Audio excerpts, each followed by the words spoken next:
Assalamualaikum warahmatullahi wabarakatuh. Jumpa lagi bersama saya Fajar Rohman Hariri di channel Dosen Deso.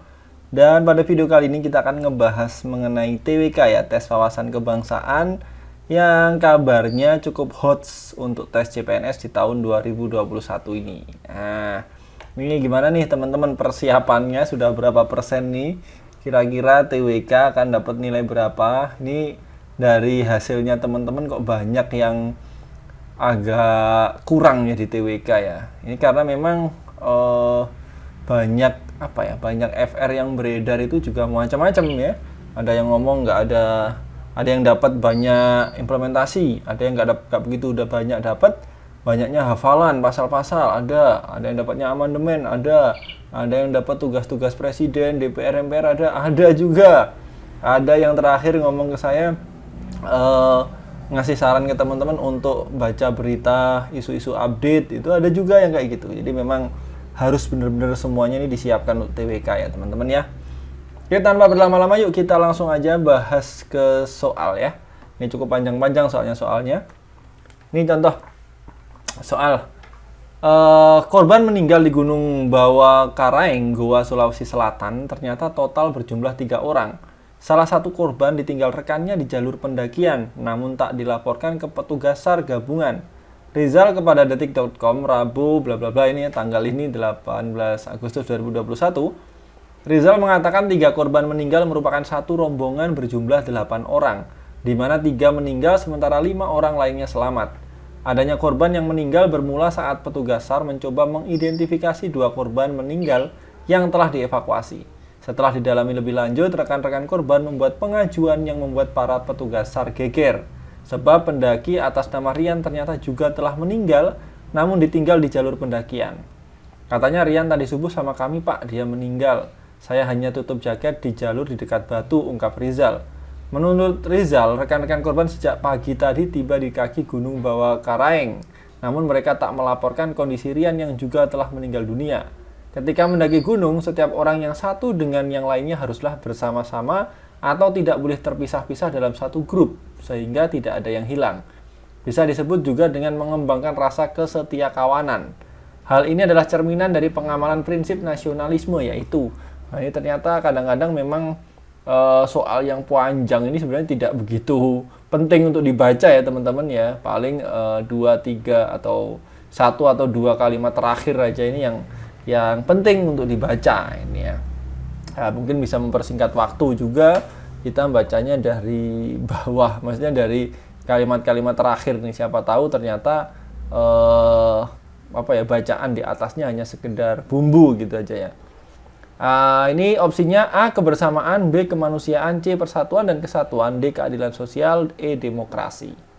Nah, untuk soal ini ya, ini ada beberapa prinsip nasionalisme ya teman-teman, yaitu kebersamaan, persatuan dan kesatuan, dan demokrasi. Ya, ini dalam arti luas ya, ini prinsip-prinsipnya ada 3 ini. Prinsip kebersamaan ini menempatkan kepentingan bangsa dan negara di atas kepentingan pribadi dan golongan. Lalu ada prinsip persatuan dan kesatuan.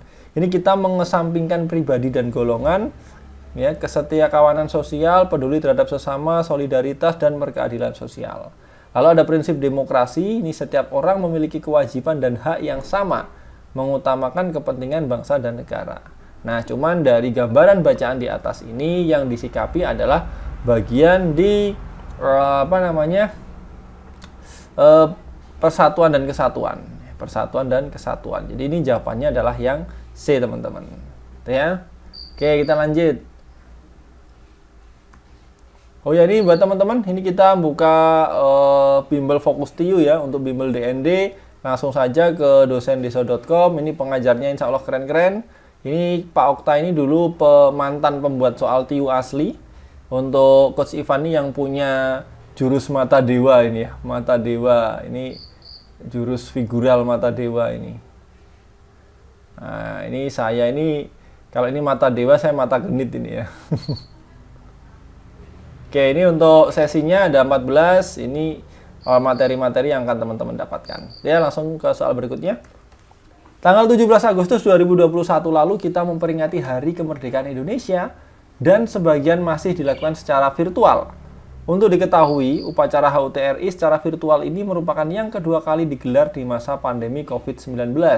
Sebelumnya, Sekretariat Presiden juga menggelar upacara kemerdekaan secara daring pada HUT ke-75 RI dan menerima penghargaan dari Museum Rekor Dunia, Museum Rekor Dunia Indonesia.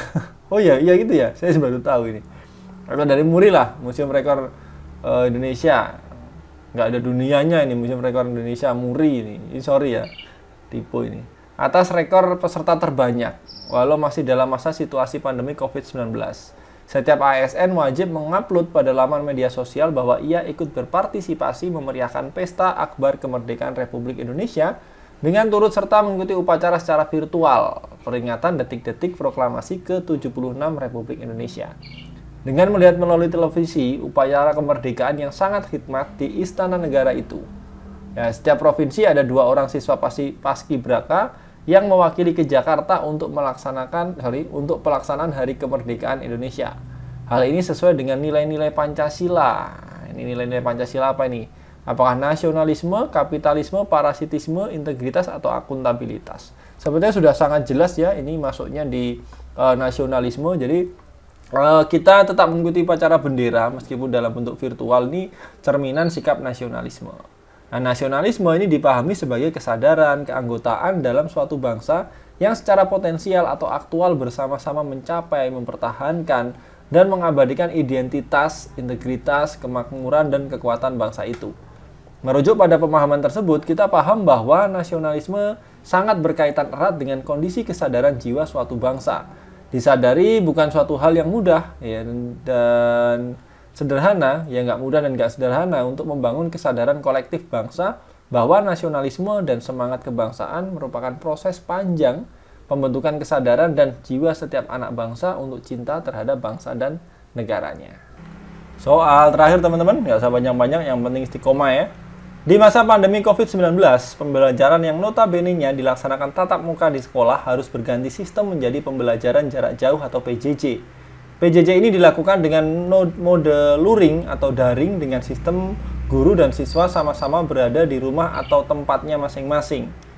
Mode daring ini sering dilaksanakan dengan menggunakan aplikasi Zoom atau aplikasi lain. Akan tetapi, hal ini membuat Bu Ira merasa pendidikan di Indonesia menjadi terbatas karena banyak pelajaran praktek yang memerlukan pertemuan secara tatap muka dengan guru langsung. Ditambah tidak semua siswa ataupun orang tua memiliki kondisi yang optimal untuk melakukan PJJ dengan baik. Kondisi tersebut membuat Bu Ira merasa perlu melakukan sesuatu. Oleh karena itu, ia bertekad untuk turut serta mencerdaskan kehidupan anak bangsa lewat YouTube. Agar meskipun dalam masa pandemi, anak-anak tetap mendapatkan hak pendidikannya. Bu Ira membuat video edukasi berisi cara membuat kerajinan tangan untuk anak-anak sekolah dan pembelajaran cara-cara cepat menyelesaikan soal matematika. Sikap Bu Ira mencerminkan nilai A. Cinta tanah air, B. Bela negara, C. Kemanusiaan, D. Keadilan sosial atau Tutwuri Handayani ini. Nah, untuk ini kasusnya Bu Ira sebagai seorang guru ya, ini masuknya adalah bela negara teman-teman. Ya, mungkin sudah banyak teman-teman pelajari selama ini juga ya, bahwa dalam pelaksanaan bela negara ini kan ada bentuknya, ada fisik, ada yang non fisik. Nah, kalau secara fisik ini kan perjuangan mengangkat senjata kalau ada serangan dari negara asing gitu ya, misalkan nyerang Indonesia ya, intinya ada serangan terhadap kedaulatan bangsa lah gitu.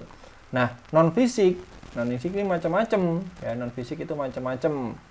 Ya, bisa ya, ini salah satunya dengan profesi kita. Ya.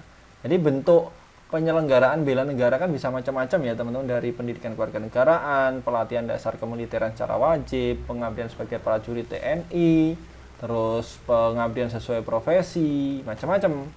Ya, jadi jangan diartikan bela negara itu selalu yang ngangkat senjata, itu memang fisiknya itu, tapi yang non fisik ya salah satunya bisa melalui profesi kita. Ya, bayar pajak itu juga contoh bela negara. Jadi bayar pajak nggak perlu pakai bambu runcing juga gitu kan. Itu patuh peraturan, menjaga keamanan kampung, menciptakan suasana rukun, damai. Ya, itu gitu. Ya. Jadi itu tadi teman-teman, semoga bermanfaat. Nah, lagi nyiapin beberapa hal juga, jadi kadang apa ya, agak jarang bikin konten. Semoga aja bisa konsisten lah. Ini semoga bisa membantu teman-teman yang mungkin belum bisa gabung di bimbel. Saya masih bisa sharing-sharing ilmu ke teman-teman. Semoga teman-teman selalu diberikan kelancaran, kemudahan, kesehatan, keselamatan ya teman-teman. Semoga lancar terus tesnya, lulus dengan nilai tertinggi. Amin. Gitu ya teman-teman, semoga bermanfaat. Saya Fajar Roman Hariri. Wassalamualaikum warahmatullahi wabarakatuh. Bye.